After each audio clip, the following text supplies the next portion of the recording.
The Hounds of Tindalos by Frank Belknap Long. "I'm glad you came," said Chalmers. He was sitting by the window, and his face was very pale. Two tall candles guttered at his elbow, and cast a sickly amber light over his long nose and slightly receding chin. Chalmers would have nothing modern about his apartment. He had the soul of a medieval ascetic, and he preferred illuminated manuscripts to automobiles and leering stone gargoyles to radios and adding machines. As I crossed the room to the settee he had cleared for me, I glanced at his desk and was surprised to discover that he had been studying the mathematical formulae of a celebrated contemporary physicist, and that he had covered many sheets of thin yellow paper with curious geometric designs. "Einstein and John D. are strange bedfellows," I said, as my gaze wandered from his mathematical charts to the 60 or 70 quaint books that comprised his strange little library. Plotinus and Emmanuel Muscopulus, St. Thomas Aquinas and Frenicle de Bessy stood elbow to elbow in the somber ebony bookcase, and chairs, table, and desk were littered with pamphlets about medieval sorcery and witchcraft and black magic, and all of the valiant, glamorous things that the modern world has repudiated. Chalmers smiled engagingly and passed me a Russian cigarette on a curiously carved tray.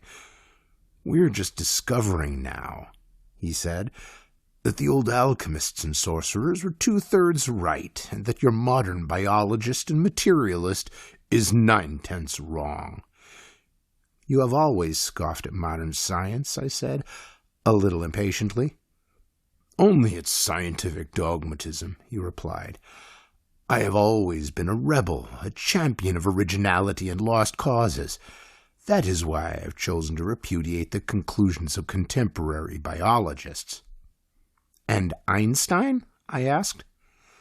"A priest of transcendental mathematics," he murmured reverently. "A profound mystic and explorer of the great suspected." "Then you do not entirely despise science?" "Of course not," he affirmed. "I merely distrust the scientific positivism of the past 50 years, the positivism of Haeckel and Darwin and of Mr. Bertrand Russell. I believe that biology has failed pitifully to explain the mystery of man's origin and destiny." "Give them time," I retorted. Chalmers' eyes glowed. "My friend," he murmured, "your pun is sublime. Give them time. That is precisely what I would do, but your modern biologist scoffs at time. He has the key, but he refuses to use it.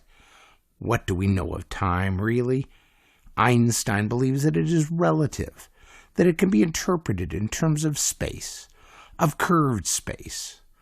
But must we stop there? When mathematics fails us, can we not advance by insight?" "You're treading on dangerous ground," I replied. "That is a pitfall that your true investigator avoids. That is why modern science has advanced so slowly. It accepts nothing that it cannot demonstrate. But you—" "I would take hashish, opium, all manner of drugs. I would emulate the sages of the East, and then perhaps I would apprehend—" "What?" "The fourth dimension." "Theosophical rubbish." "Perhaps. But I believe that drugs expand human consciousness. William James agreed with me, and I have discovered a new one." "A new drug?" "It was used centuries ago by Chinese alchemists, but it is virtually unknown in the West. Its occult properties are amazing. With its aid, and the aid of my mathematical knowledge, I believe that I can go back through time." "I do not understand." "Time is merely our imperfect perception of a new dimension of space. Time and motion are both illusions. Everything that has existed from the beginning of the world exists now. Events that occurred centuries ago on this planet continue to exist in another dimension of space. Events that will occur centuries from now exist already. We cannot perceive their existence because we cannot enter the dimension of space that contains them. Human beings, as we know them, are merely fractions, infinitesimally small fractions of one enormous whole. Every human being is linked with all the life that has preceded him on this planet. All of his ancestors are parts of him. Only time separates him from his forebears, and time is an illusion and does not exist. "I think I understand," I murmured. "It will be sufficient for my purpose if you can form a vague idea of what I wish to achieve. I wish to strip from my eyes the veils of illusion that time has thrown over them, and see the beginning and the end." "And you think this new drug will help you?" "I am sure that it will, and I want you to help me. I intend to take the drug immediately. I cannot wait. I must see." His eyes glittered strangely. "I am going back through time." He rose and strode to the mantel. When he faced me again, he was holding a small square box in the palm of his hand. "I have here 5 pellets of the drug Liao. It was used by the Chinese philosopher Lao Tse, and while under its influence, he visioned Tao. Tao is the most mysterious force in the world. It surrounds and pervades all things. It contains the visible universe and everything that we call reality. He who apprehends the mysteries of Tao sees clearly all that was and will be." "Rubbish," I retorted. "Tao resembles a great animal, recumbent, motionless, containing in its enormous body all the worlds of our universe, the past, the present, and the future. We see portions of this great monster through a slit, which we call time. With the aid of this drug, I shall enlarge the slit. I shall behold the great figure of life, the great recumbent beast in its entirety." "And what do you wish me to do?" "Watch, my friend. Watch and take notes. And if I go back too far, you must recall me to reality. You can recall me by shaking me violently. If I appear to be suffering acute physical pain, you must recall me at once." "Chalmers," I said, "I wish you wouldn't make this experiment. You are taking dreadful risks. I don't believe that there is any 4th dimension, and I emphatically do not believe in Tao. And I don't approve of your experimenting with unknown drugs." "I know the properties of this drug," he replied. "I know precisely how it affects the human animal, and I know its dangers. The risk does not reside in the drug itself. My only fear is that I may become lost in time. You see, I shall assist the drug. Before I swallow this pellet, I shall give my undivided attention to the geometric and algebraic symbols that I've traced on this paper." He raised the mathematical chart that rested on his knee. "I shall prepare my mind for an excursion into time. I shall approach the 4th dimension with my conscious mind before I take the drug, which will enable me to exercise occult powers of perception. Before I enter the dream world of the Eastern mystics, I shall acquire all of the mathematical help that modern science can offer. This mathematical knowledge, this conscious approach to an actual apprehension of the 4th dimension of time, will supplement the work of the drug. The drug will open up stupendous new vistas. The mathematical preparation will enable me to grasp them intellectually. I have often grasped the 4th dimension in dreams, emotionally, intuitively, but I have never been able to recall, in waking life, the occult splendors that were momentarily revealed to me. But with your aid, I believe that I can recall them. You will take down everything that I say under the influence of the drug. No matter how strange or incoherent my speech may become, you will omit nothing.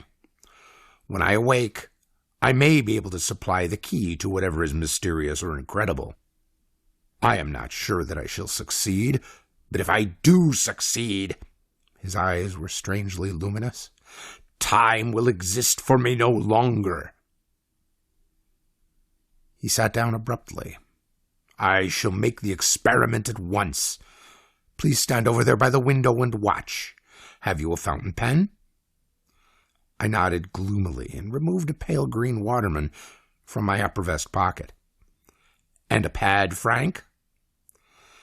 I groaned and produced a memorandum book. "I emphatically disapprove of this experiment," I muttered. "You're taking a frightful risk." "Don't be an asinine old woman," he admonished. "Nothing that you can say will induce me to stop now. I entreat you to remain silent while I study these charts."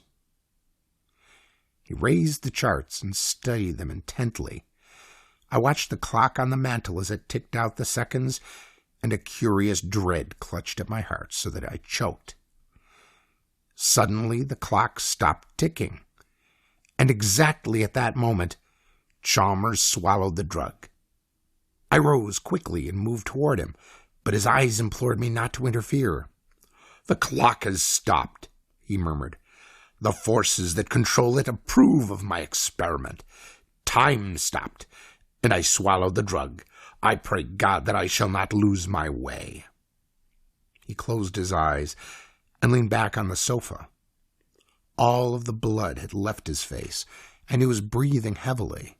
It was clear that the drug was acting with extraordinary rapidity. "It is beginning to get dark," he murmured. "Write that. It is beginning to get dark, and the familiar objects in the room are fading out. I can discern them vaguely through my eyelids, but they are fading swiftly." I shook my pen to make the ink come, and wrote rapidly in shorthand as he continued to dictate. "I am leaving the room. The walls are vanishing, and I can no longer see any of the familiar objects. Your face, though, is still visible to me. I hope that you are writing. I think that I am about to make a great leap, a leap through space. Or perhaps it is through time that I shall make the leap. I cannot tell. Everything is dark, indistinct." He sat for a while, with his head sunk upon his breast. Then suddenly he stiffened, and his eyelids fluttered open. "God in heaven!" he cried. "I see!" He was straining forward in his chair, staring at the opposite wall, but I knew that he was looking beyond the wall, and that the objects in the room no longer existed for him. "Chalmers!" I cried. "Chalmers, shall I wake you?" "Do not!" he shrieked. "I see everything. All of the billions of lives that preceded me on this planet are before me at this moment. I see men of all ages, all races, all colors. They are fighting, killing, building, dancing, singing. They are sitting about rude fires on lonely gray deserts, and flying through the air in monoplanes. They are riding the seas in bark canoes and enormous steamships.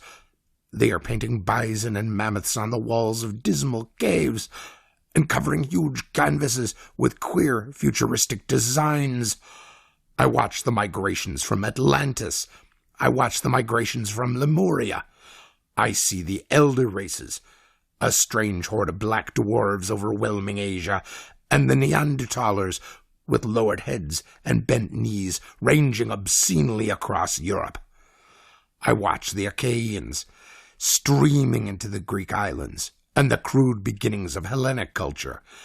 I am in Athens, and Pericles is young. I am standing on the soil of Italy. I assist in the rape of the Sabines. I march with the imperial legions. I tremble with awe and wonder as the enormous standards go by and the ground shakes with the tread of the victorious Hastati. 1,000 naked slaves grovel before me as I pass in a litter of gold and ivory drawn by night-black oxen from Thebes, and the flower girls scream Ave Caesar as I nod and smile. I am myself a slave on a Moorish galley. I watch the erection of a great cathedral, Stone by stone it rises, and through months and years I stand and watch each stone as it falls into place. I am burned on a cross head downward in the time-scented gardens of Nero, and I watch with amusement and scorn the torturers at work in the chambers of the Inquisition. I walk in the holiest sanctuaries. I enter the temples of Venus. I kneel in adoration before the Magna Mater, and I throw coins on the bare knees of the sacred courtesans who sit with veiled faces in the groves of Babylon.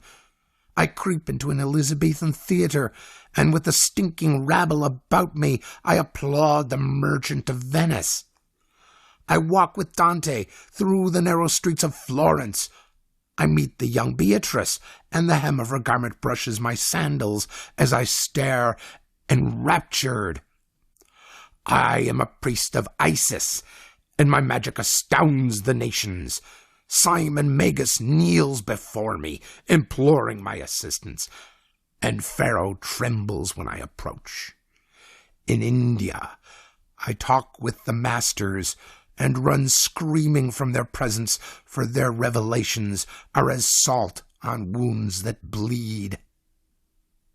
I perceive everything simultaneously. I perceive everything from all sides. I am a part of all the teeming billions about me. I exist in all men, and all men exist in me. I perceive the whole of human history in a single instant, the past and the present. By simply straining, I can see farther and farther back. Now I am going back through strange curves and angles. Angles and curves multiply about me. I perceive great segments of time through curves. There is curved time and angular time. The beings that exist in angular time cannot enter curved time. It is very strange. I'm going back and back. Man has disappeared from the earth. Gigantic reptiles crouch beneath enormous palms and swim through the loathly black waters of dismal lakes. Now the reptiles have disappeared. No animals remain upon the land, but beneath the waters, plainly visible to me, dark forms move slowly over the rotting vegetation. The forms are becoming simpler and simpler. Now they are single cells. All about me there are angles, strange angles that have no counterparts on the earth. I'm desperately afraid. There is an abyss of being which man has never fathomed. I stared. Chalmers had risen to his feet, and he was gesticulating helplessly with his arms. I am passing through unearthly angles. I am approaching. Oh, the burning horror of it! Chalmers, I cried, do you wish me to interfere? He brought his right hand quickly before his face, as though to shut out a vision unspeakable. Not yet, he cried. I will go on. I will see what lies beyond.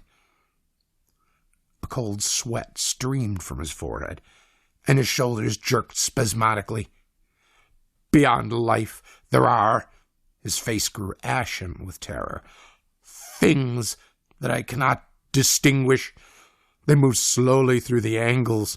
They have no bodies, and they move slowly through outrageous angles. It was then that I became aware of the odor in the room. It was a pungent, indescribable odor, so nauseous that I could scarcely endure it. I stepped quickly to the window and threw it open. When I returned to Chalmers and looked into his eyes, I nearly fainted. I think they have scented me, he shrieked.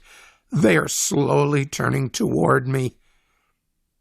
He was trembling horribly. For a moment he clawed at the air with his hands. Then his legs gave way beneath him, and he fell forward on his face, slobbering and moaning. I watched him in silence as he dragged himself across the floor. He was no longer a man.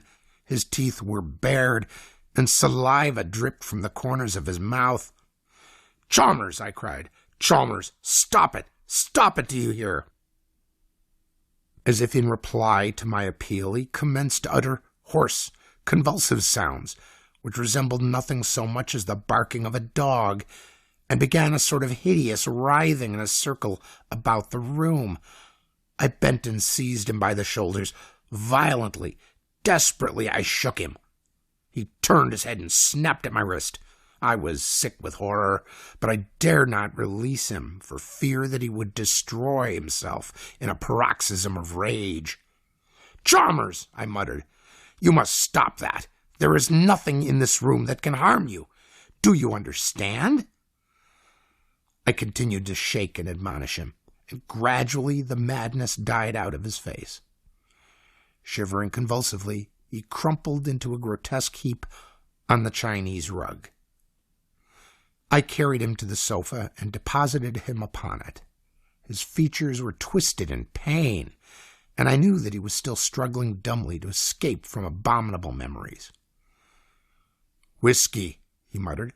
"You'll find a flask in the cabinet by the window, upper left-hand drawer." When I handed him the flask, his fingers tightened about it until the knuckles showed blue.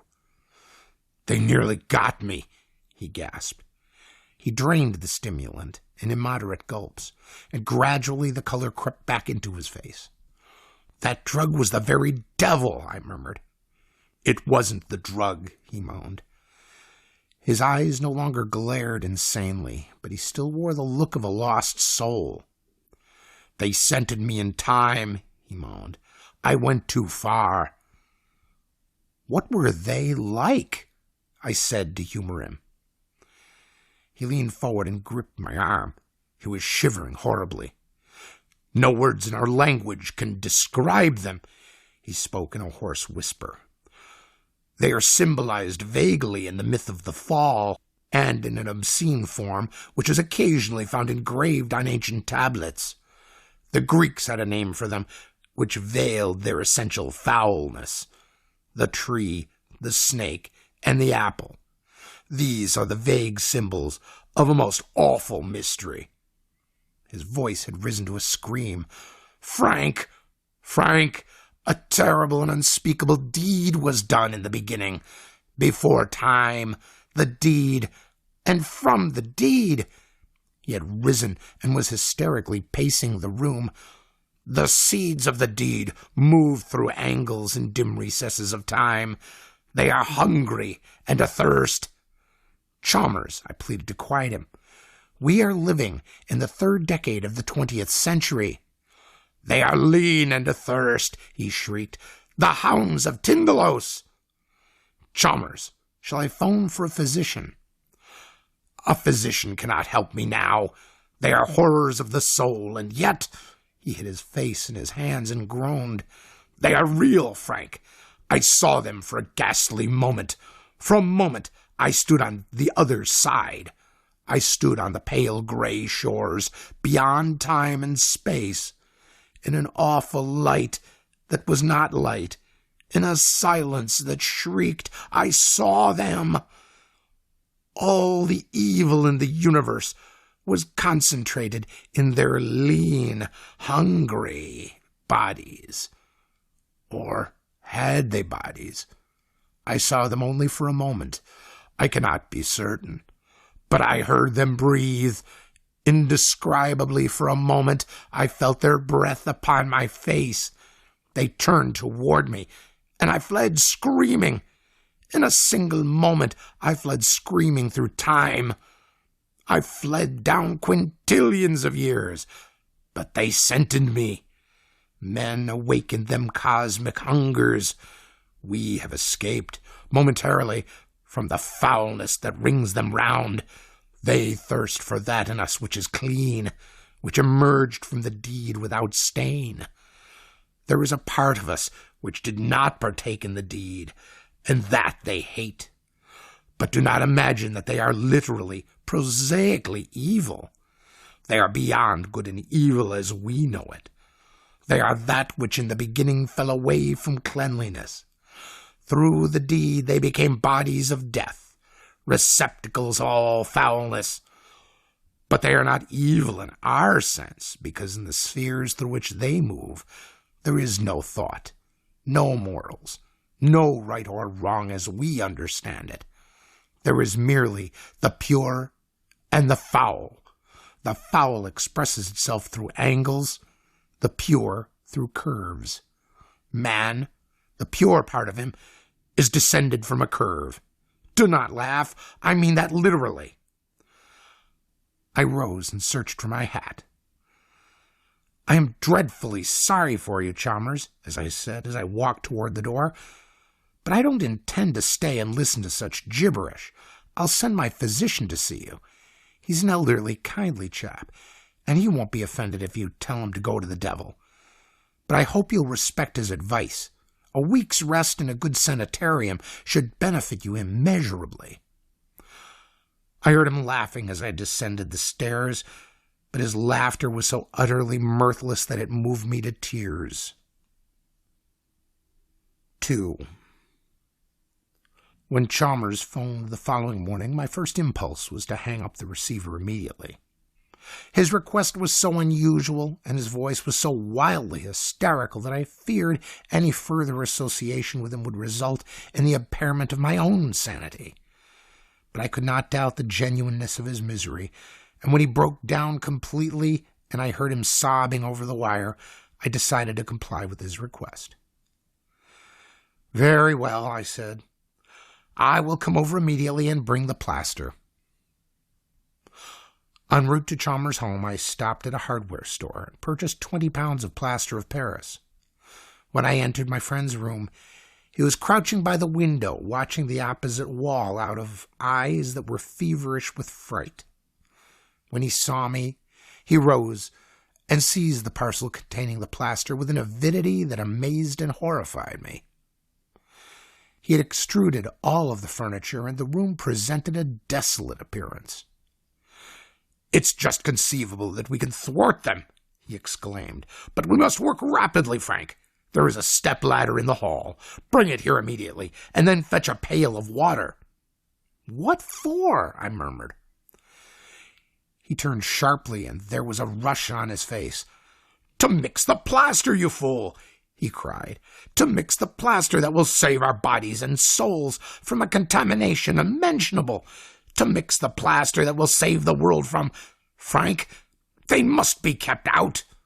"Who?" I murmured. "The Hounds of Tindalos," he muttered. "They can only reach us through angles. We must eliminate all angles from this room. I shall plaster up all of the corners, all of the crevices. We must make this room resemble the interior of a sphere." I knew that it would have been useless to argue with him. I fetched the stepladder. Chalmers mixed the plaster, and for 3 hours we labored. We filled in the 4 corners of the wall, and the intersections of the floor and wall, and the wall and ceiling, and we rounded the sharp angles of the window seat. "I shall remain in this room until they return in time," he affirmed, when our task was completed. "When they discover that the scent leads through curves, they will return. They will return ravenous and snarling, and unsatisfied to the foulness that was in the beginning, before time, beyond space." He nodded graciously and lit a cigarette. "It was good of you to help," he said. "Will you not see a physician, Chalmers?" I pleaded. "Perhaps tomorrow," he murmured. "But now I must watch and wait." "Wait for what?" I urged. Chalmers smiled wanly. "I know that you think me insane," he said. "You have a shrewd but prosaic mind, and you cannot conceive of an entity that does not depend for its existence on force and matter. But did it ever occur to you, my friend, that force and matter are merely the barriers to perception imposed by time and space? When one knows, as I do, that time and space are identical, and that they are both deceptive because they are merely imperfect manifestations of a higher reality, one no longer seeks in the visible world for an explanation of the mystery and terror of being." I rose and walked toward the door. "Forgive me," he cried. I did not mean to offend you. You have a superlative intellect, but I have a superhuman one. It is only natural that I should be aware of your limitations." "Phone if you need me," I said, and descended the stairs 2 steps at a time. "I'll send my physician over at once," I muttered to myself. "He's a hopeless maniac, and heaven knows what will happen if someone doesn't take charge of him immediately." 3. The following is a condensation of 2 announcements which appeared in the Partridgeville Gazette for July 5th, 1928. Earthquake shakes financial district. At 2 o'clock this morning, an earth tremor of unusual severity broke several plate glass windows in Central Square and completely disorganized the electric and street railway systems. The tremor was felt in the outlying districts, and the steeple of the First Baptist Church on Angel Hill, designed by Christopher Wren in 1717, was entirely demolished. Firemen are now attempting to put out a blaze which threatens to destroy the Partridgeville glue works. An investigation is promised by the mayor, and an immediate attempt will be made to fix responsibility for this disastrous occurrence. Occult writer murdered by unknown guest. Horrible crime in Central Square. Mystery surrounds death of Halpin Chalmers. At 9 a.m. today, the body of Halpin Chalmers, author and journalist, was found in an empty room above the jewelry store of Smithwick and Isaacs, 24 Central Square. The coroner's investigation revealed that the room had been rented furnished to Mr. Chalmers on May 1st, and that he had himself disposed of the furniture a fortnight ago. Chalmers was the author of several recondite books on occult themes and a member of the Bibliographic Guild. He formerly resided in Brooklyn, New York. At 7 a.m., Mr. L.E. Hancock, who occupies the apartment opposite Chalmers' room in the Smithwick and Isaacs establishment, smelt a peculiar odor when he opened his door to take in his cat and the morning edition of the Partridgeville Gazette. The odor he describes as extremely acrid and nauseous, and he affirms that it was so strong in the vicinity of Chalmers' room that he was obliged to hold his nose when he approached that section of the hall.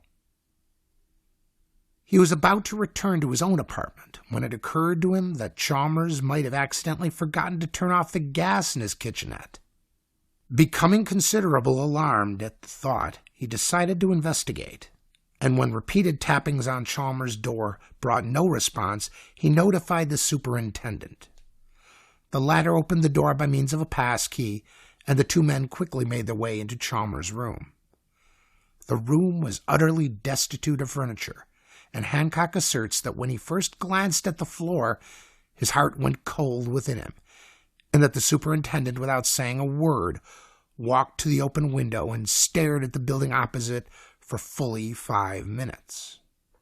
Chalmers lay stretched upon his back in the center of the room.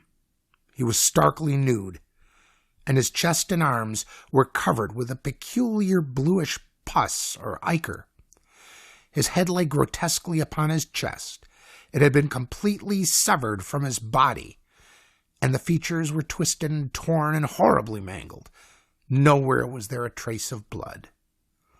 The room presented a most astonishing appearance.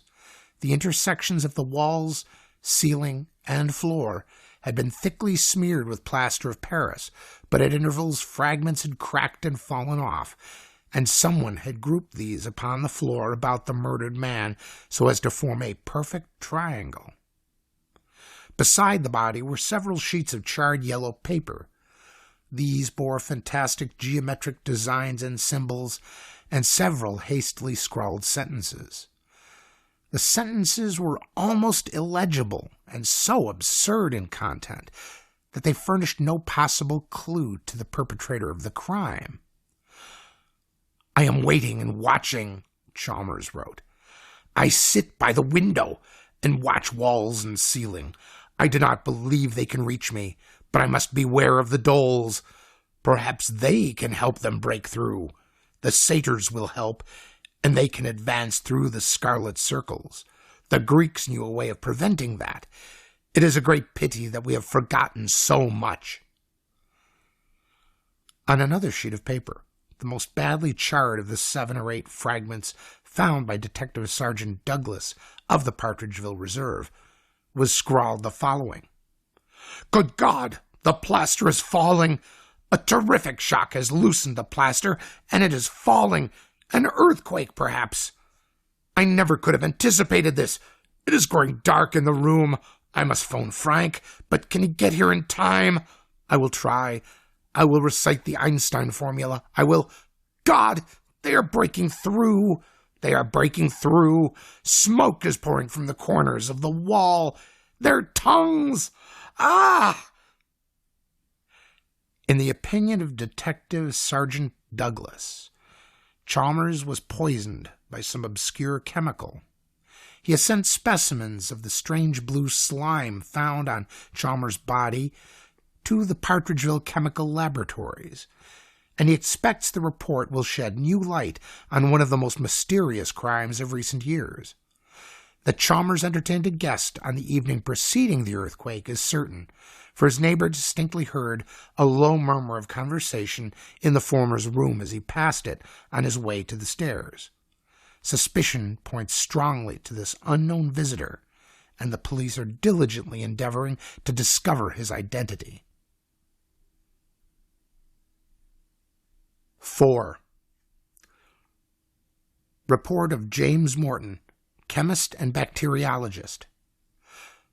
My dear Mr. Douglas, the fluid sent to me for analysis is the most peculiar that I have ever examined.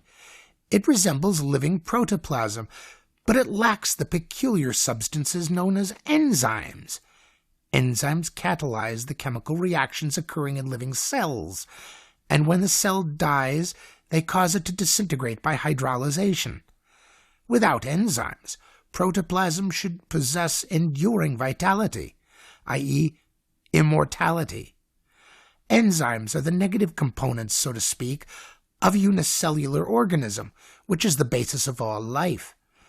That living matter can exist without enzymes, biologists emphatically deny. And yet the substance that you have sent me is alive, and it lacks these indispensable bodies. Good God, sir! Do you realize what astounding new vistas this opens up? 5. Excerpt from The Secret Watchers by the late Halpin Chalmers. What if, parallel to the life we know, there is another life that does not die, which lacks the elements that destroy our life? Perhaps in another dimension there is a different force from that which generates our life. Perhaps this force emits energy, or something similar to energy, which passes from the unknown dimension where it is, and creates a new form of cell life in our dimension. No one knows that such new cell life does exist in our dimension. Ah, but I have seen its manifestations. I have talked with them. In my room at night, I have talked with the dolls, and in dreams I have seen their maker. I have stood on the dim shore beyond time and matter and seen it. It moves through strange curves and outrageous angles. Someday I shall travel in time and meet it face to face.